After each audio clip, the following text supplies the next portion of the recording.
Ето дори в момента виждаме един човек, който иска да влезе вътре. И се чуди как. И се чуди как и хората му казват, трябва да прескочи. Ето, вижте го как стават неща.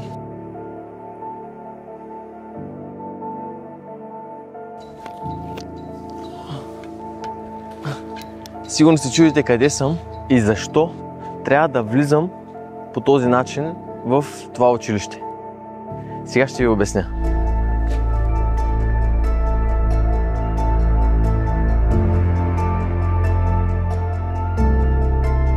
По този начин влизат всички родители, всички деца, всеки един човек, който иска по някакъв начин да се наслади на този стадион. Намираме се в Варна. Това зад мен е професионална техническа гимназия, известна като Механото във Варна. Едно от най-големите училища в нашия град, град Варна, е с затворени врати, катинари навсякъде и претекста за това е, че децата правят мръсотия, ще счупят, може би, асфалта. И това е причината всеки един, който иска да дойде тук, дали с колело, дали да рита топка, да тренира дори, той няма тази възможност. Росица Павлова, която е потърпевш на всичко това, което се случва. Роси би ли ни разказала малко повече за това безумие, кога започна и какво се случва? Ами това безумие започна 2016 година, когато ограничиха достъпа на училищния двор, където спортуват децата, както виждате. Големите ми деца играеха свободно тук, без никакви проблеми, без да се притеснявам, че те карат колело, играят футбол, баскетбол и са в безопасна среда. После затвориха, започнаха са едни непрекъснати преговори с училищното настоятелство тук. Разрешиха ни след много протести в начало събота и неделя само 2 часа на обяд да влизат децата да играят. После отново се заключваше, после пак отворени писма, подписки, пускат ни, затварят и всяка година започваме борбата наново. Вие виждате деца, но всички тези деца са прескочили една ограда, която е висока. Висока е, да. Някои родители дори не могат да влязат, понеже не могат да я прескочат, а минават през нея. А някои въобще не могат и се отказаха днеска, защото нямат през къде да влязат. Бум на строителството край Варна. Варненци излизат на протест срещу презастрояването на града. За съжаление, това не е единственото място. Цяла Варна има повсеместно застрояване, което според мен ще изправи града пред градоустройствена катастрофа. В града знаем, че няма пространства, които да са зелени площи, където децата да си играят спокойно и безопасно.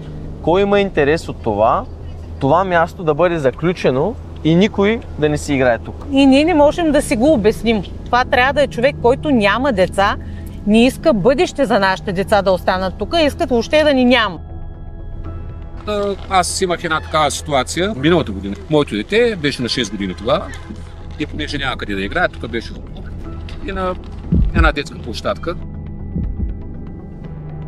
И бяха една компания от 6-7 годишни деца, които са приятелчета и се гонят, площадката вътре не е удобна и бягат по площадката и го чукна една кола. Да. И те принуждават децата да се учат да карат колелета, да карат тротинетки и да карат ролери по улиците с колите. Това е страхотно. Нали? В момента се изгражда ограда, която да е висока като тази новата 2-3 метра, за да може въобще да не можем да прескачаме и да влизаме да спортуваме с децата. Ето дори в момента виждаме един човек, който иска да влезе вътре. И се чуди как. Това е единственото училище, което се пази от децата. От кого се пазят? Кое друго училище е затворено? Това е пълен абсурд. Да. Пълен абсурд. Това е публична държавна собственост. И някой си е действа като част. Това е... Нямам думи. Щетите, които създават учениците тук, които използват за сметище входовете, стълбищата на хората, никой не ги бори само че тях. Това каре тук е заето изцяло от училищни дворове. Къде трябва тези деца да карат колела? Нито велоалеи има, нито площадки има, нищо няма. Между колите. Нека да се отнесе въпроса към когото трябва. Аз съм на 37 години, израснал съм в този квартал. Тук като деца сме играли, сме израснали тук. Заедно с сина ми аз трябва да прескачам огради. То е опасно за всички. Се чувствам като престъпник за това, че аз трябва да разхождам сина си в училище. Йордан Иванов е потърпевшо лице, родител, баща. Какво се случи на протеста, който така ти си бил там? Протеста премина мирно, много хора от квартала се бяха събрали. Тогава имаше представители на медиите, имаше представители на някои партии и народа, хората като цяло имаха големи надежди, че директора ще разреши достъпа до двора, но уви, това не се случи. В момента даже ограждат училището с огради, даже забранява достъпа, идваха полицаи наскоро. Тук е най-безопасното място за деца да карат колелета, да бягат, да се гонят. Помагаме си родителите едни на други. Нашите деца, единственото нещо, което правят е да създават радост, да имат детски игри, да не стоят пред компютри, да могат да се развиват спортно. Истинско детство. Това е прекрасно. Освен това, тук създават много приятелства, родителите съвсем нормално си общуват. Моя син е на 7 години и реално израсна тук в сградата на училището. Аз лично никога не съм влизал по нормален начин в двора на това училище.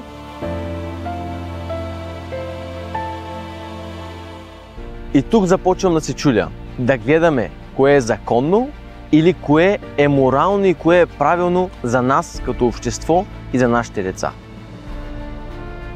Даваме възможност и призоваваме директора на професионална техническа гимназия да обясни каква е причината стотици родители и деца да се налагат да прескачат по този начин, да преминават през оградата, дори имат деца, които са с наднормено тегло и нямат възможност да влязат в училището. От 2016 година това училище се заключва. Искаме отговори и най-важното решение. Заставаме зад родителите и за децата и ще се борим, докато не получим ясен и категоричен отговор, който да отключи тази врата. Ние няма да спрем и ще продължим да търсим виновника, който е готов да поеме отговорността за това негово решение.